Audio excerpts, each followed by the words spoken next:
துபாயில் நடைபெறும் விமான கண்காட்சியில் தேஜாஸ் போர் விமானம் விழுந்து நொறுங்கியுள்ளது. தொடர்பான அண்மை செய்தியை பார்த்து வருகிறோம். துபாயில் நடைபெறும் விமான கண்காட்சியில் தேஜாஸ் போர் விமானமானது விழுந்து நொறுங்கியுள்ளது. கூடுதல் விவரங்களோடு இணைகிறார் நமது செய்தியாளர் மதியழகன். வணக்கம் மதியழகன். விவரம்.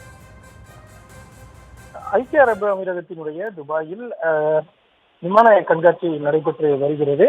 அங்கு பல்வேறு நாடுகளினுடைய விமான நிறுவனங்கள் பங்கேற்று இருக்கின்றன. அதே போல பல நாடுகளினுடைய போர் விமானங்கள் உள்ளிட்டவை சாகச காட்சியில் ஈடுபட்டு வரக்கூடிய நிலையில் இந்தியாவினுடைய தேஜஸ் விமானம் அது போன்ற ஒரு சாகசத்தில் ஈடுபட்டிருந்த பொழுது விபத்தில் சிக்கியிருப்பதாக தகவல்கள் வெளியாகி இருக்கின்றன. இது தொடர்பான காட்சிகளும் வெளியாகி இருக்கின்றன. அதாவது துபாய் விமான கண்காட்சியினுடைய கடைசி நாள் இன்றைய தினம். இந்த கடைசி நாளில் தேஜஸ் விமானம் தனது வலிமையை காட்டும் சாகச நிகழ்ச்சியில் ஈடுபட்டிருந்த பொழுது இந்த சம்பவமானது நிகழ்ந்திருக்கிறது. அதாவது பறந்து கொண்டிருந்த தேஜஸ் விமானம் போர் விமானம் திடீரென்று கட்டுப்பாட்டை இழந்து தரையில் விழுந்து தீப்பற்றி எரியக்கூடிய காட்சிகள் வெளியாகி இருக்கின்றன. இது எதனால் ஏற்பட்டது என்பது தொடர்பான தகவல் எதுவும் வெளியாகவில்லை.